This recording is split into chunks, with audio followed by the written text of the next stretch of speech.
Hello everyone. Today we will be starting with our class on PL/SQL. PL stands for Procedural Language and SQL stand for Structured Query Language. In this particular class, we will be learning how to create tables. Uh, we will be dealing with create table command and its different kind of data that can be inserted into a table. So let's start. So before we discuss something about the create table command, first of all, we all must be knowing that what is the data definition language. Fine. So in this particular subject, we will be discussing about DDL data definition language. Then we will be discussing about DML data manipulation language. Then the third one is DCL data control language.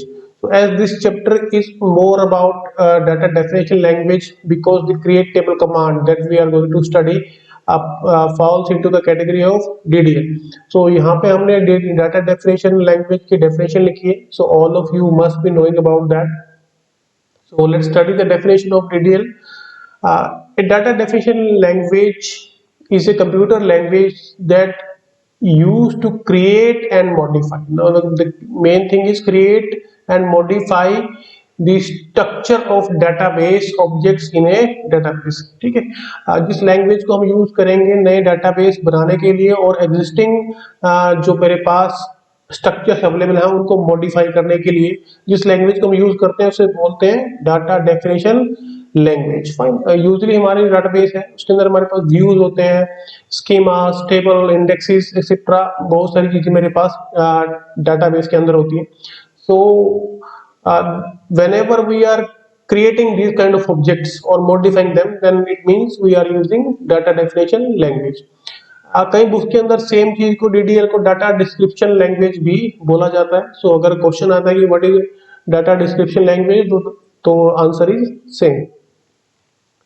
Okay, now example of data definition language. क्या क्या चीजें हैं जो DDL के अंदर आती है. Like first one is my create table command.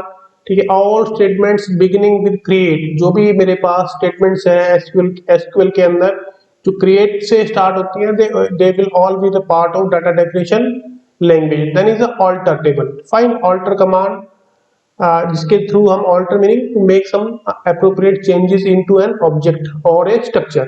So in that case we will be using alter table command. Then drop, that it is like अगर मैंने किसी चीज को delete करना है permanently, then we use the drop statement. Fine. Similarly rename, revoke, truncate, grant, undrop, analyze, associate statistics, audit, comment, etc. and purge. All are the commands that are part of my data definition language. So in this particular class we will be discussing about create table command. So हम सबसे पहले वाले जो point है उसके बारे में discuss करेंगे. बाकी जो चीजें हैं like alter, drop, rename, truncate, grant, so ये तो मेरे पास बिल्कुल बेसिक से जो डीडीएल है ये हम सभी आने वाली क्लासेस के अंदर सभी हम डिटेल में पढ़ेंगे. So let's start with the create table statement. तो जब भी मैं कोई टेबल बनाता हूँ आरडीबीएमएस में यूजुअली हम टेबल्स को क्रिएट करते हैं. और टेबल होता क्या है, व्हेनेवर स्ट्रक्चर हैव सम रोज, अगर किसी स्ट्रक्चर में रोज और कॉलम्स, अगर किसी स्ट्रक्चर में रोज और कॉलम्स है तो उसको हम टेबल बोलते हैं. And it's majorly used construct in case of RDBMS. RDBMS stand for relational database management system, RDBMS. Fine. So whenever we are talking about RDBMS, it means we are talking about tables. तो जो मेरे पास है, the Oracle create table statement allows you to create and define a table. और एक create table command को हम किसी भी टेबल को बनाने के लिए हम create table command यूज करते हैं. और ये MySQL के अंदर भी यूज होती है और बाकी जो RDBMS है उनके अंदर भी हम create table command को यूज करते हैं. तो now let's talk about the syntax of this create table command. का syntax क्या होता है. Fine.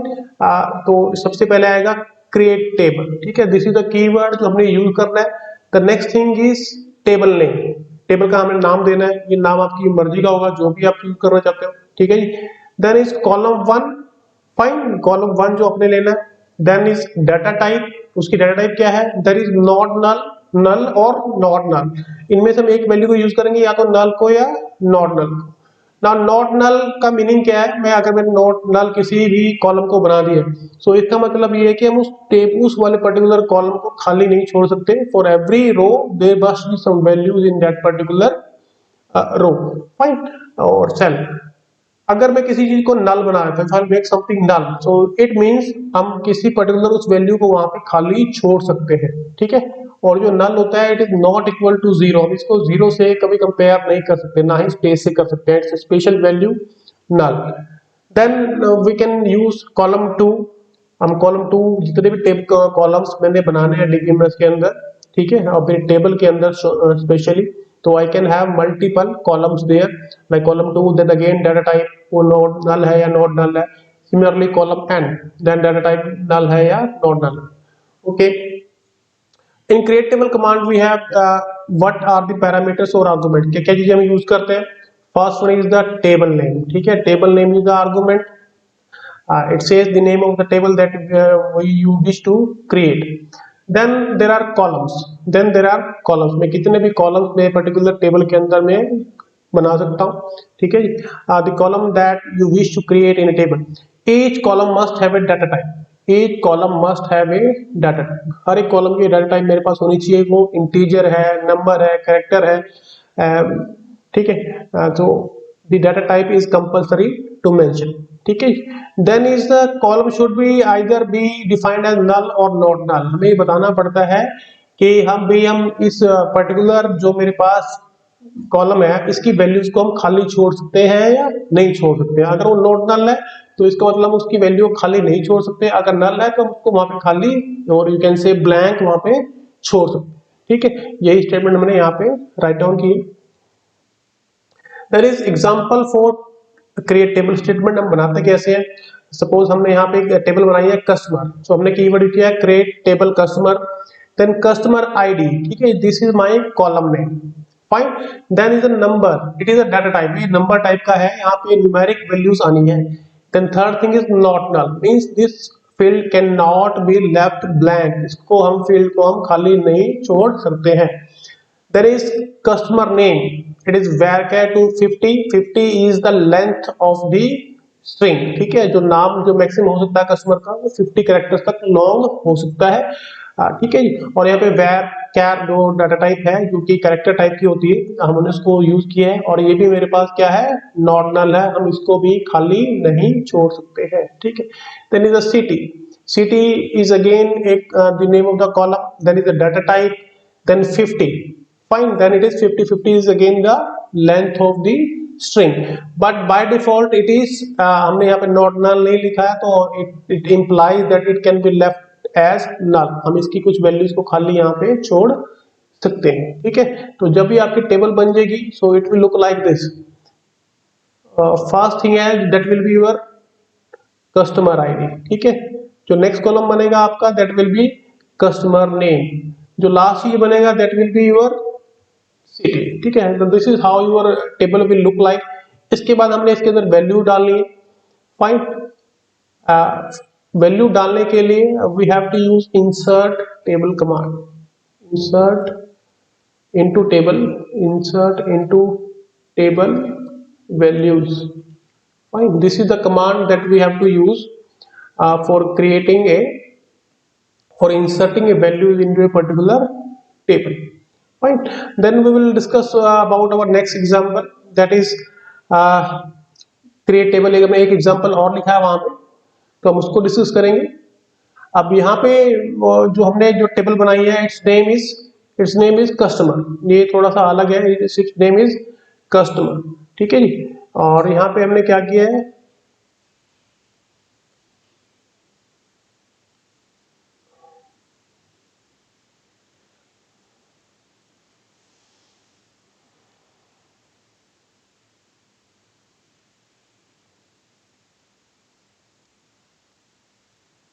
okay, the next example is create table customers। so in this case we are creating one more table, इसका नाम भी customers ही है, but इसकी जो स्ट्रक्चर है वो थोड़ा सा डिफरेंट रखा है हमने। इसके अंदर एक अलग सी चीज ऐड करी है जिसको हम बोलते हैं प्राइमरी की, ठीक है जी, प्राइमरी की। इस टॉपिक के बारे में हम डिटेल में बाद में ही पढ़ेंगे, सो अगर आप देखोगे जो स्ट्रक्चर है पहले वाले टेबल का और इसका, जो मेरे पास कॉलम्स है वो सेम है, ठीक है, like customer ID, customer name, city. एक चीज मैंने ऐड करी है यहाँ पे line, that is constraint customers underscore PK primary key customer ID. Fine. So in this case जो हमने जो कंस्ट्रेंट ऐड किया है जिसका नाम है customer PK, primary key is customer ID. जो अब मेरी कस्टमर आईडी है that will be treated as my primary key. Primary key क्या है, we use this key to uniquely identify each and every row in a table. उसके लिए किसी भी वैल्यूज को यूनिकली आइडेंटिफाई करने के लिए हम प्राइमरी की को यूज करते हैं। तो इन दिस केस जो मेरा फर्स्ट एट्रीब्यूट है कस्टमर आईडी ये वाला, ठीक है, it has become a primary की। और इसका मतलब ये भी है कि अगर मैंने किसी चीज को प्राइमरी की बना दिया है, सो इट सेज कि हम इसको ब्लैंक नहीं छोड़ सकते, ठीक है, इसको हम खाली नहीं छोड़ सकते। ये ऑटोमेटिकली जो है मेरे पास डॉट नल टाइप का एग्जांपल बन जाता है। So this is the exercise that you have to perform, ठीक है, and you have to run them on Oracle database also, ठीक है। So next is create as statement, ठीक है जी। create as अभी तक हमने डिस्कस की थी create table statement, now we will be discussing about create table as statement, ठीक है जी। So the difference क्या है कि जो create table as है उसके अंदर हम एग्जिस्टिंग टेबल्स की वैल्यूज और कॉलम्स वगैरह उसको डाल सकते हैं, उसका स्ट्रक्चर पूरी तरह से हम कॉपी कर सकते हैं, ठीक है। तो इसकी डेफिनेशन एक बार देख लें। You can also use create table as statement to create a table from an existing table by copying the existing table columns, ठीक है। टू क्रिएट एज से क्या होगा, मान लो कि मेरे पास कोई टेबल बनी हुई है, मैंने उसको एज इट इज कॉपी करना है, specially structure. In that case what will happen, we can use create table as statement, ठीक है जी। ओके, नाउ अब इसके लिए मेरे पास एक सिलेक्ट स्टेटमेंट होती है जिसके हेल्प से मैं वैल्यूज को निकालता हूं किसी भी टेबल के अंदर से। सिलेक्ट जो स्टेटमेंट है, तो जब भी मैं क्रिएट एज टेबल को यूज कर रहा हूं तो इन दैट केस मुझे सिलेक्ट स्टेटमेंट यूज करनी पड़ेगी। फाइन। तो लाइक एग्जांपल जो उसका सिंटेक्स है, सॉरी, वो डिस्कस कर लेते हैं। Create table new table, it is the name of the new table that you want to create, as it is the keyword. Then select star from all table is the name of the all table जहां से मैंने structure को मैंने create करके देखना है, ठीक है। The next is example, create table suppliers as. नाम यहाँ पे जो नई टॉपिक जो टेबल बना रहे हैं that is my supplier as, जो सिंटेक्स है। यानी select star from companies, companies नाम की टेबल जो हमने बनाई है उसके अंदर से हम कॉपी पेस्ट कर रहे हैं डाटा को, ठीक है, उसका स्ट्रक्चर कॉपी कर रहे हैं। Where company ID is less than 5000, तो उसके इसके अंदर क्या होगा कि सारे के सारे जो कॉलम्स मेरे इस टेबल के अंदर थे, ठीक है, कंपनी के अंदर थे, they will be copied into suppliers. Fine. और जो वैल्यूज है लेस देन 5000 वाली, वो वाला डाटा भी मेरे पास ऑटोमेटिकली उस टेबल के अंदर कॉपी हो जाएगा, ठीक है। तो कहने का मतलब ये है कि अगर मेरे पास कोई टेबल है और उसको ही मैंने दोबारा किसी फॉर्म में यूज करना है, तो हमें दोबारा से उसको बनाने की रिक्वायरमेंट नहीं है, ना ही हमें बार बार उसके अंदर वैल्यूज इंसर्ट करने की रिक्वायरमेंट है। हमने सिंपली करना क्या है, we have to use create table as statement, उसको यूज करना है, and we can populate the data from an existing table. किसी और टेबल से हम डाटा उठा सकते हैं using create table as command. Fine.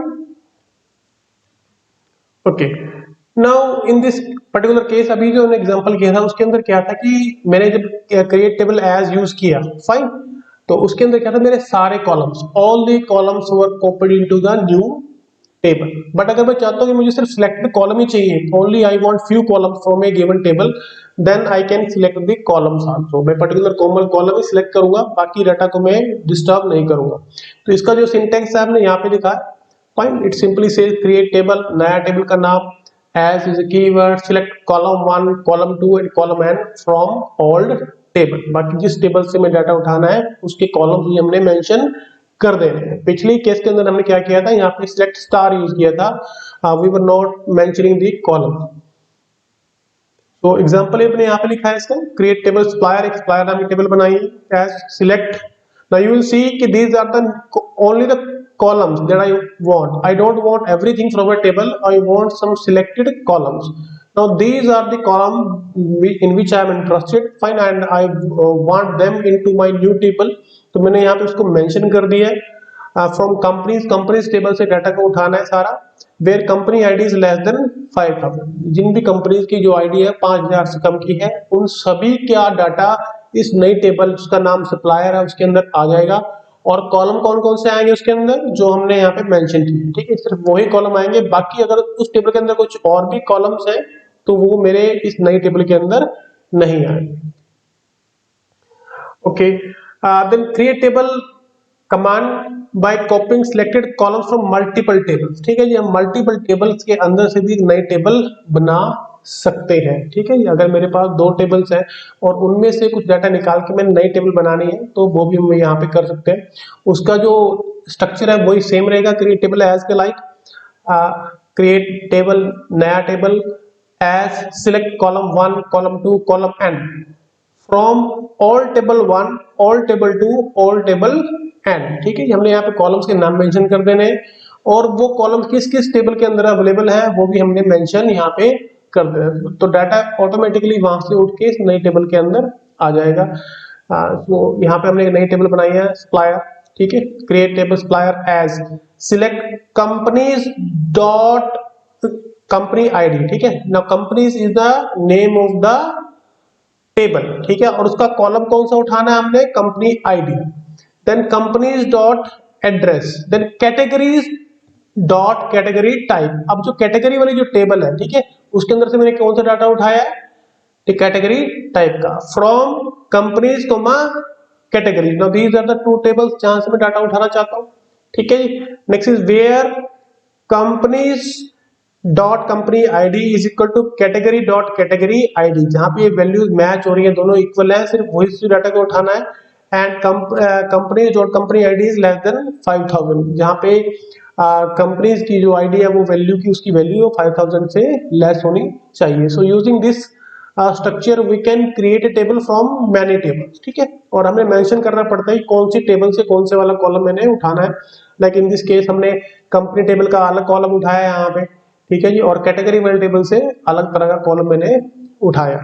ठीक है, एंड ये जो मेरे पास कंडीशन भी मैंने दी है कि कौन सा डाटा मैंने उठाना, तो वो भी आप वहां पे मेंशन कर सकते हो। और सिलेक्ट तो हमने यूज करना है compulsory, whenever you are using create table as, तो वहां पे सिलेक्ट तो आएगा ही आएगा।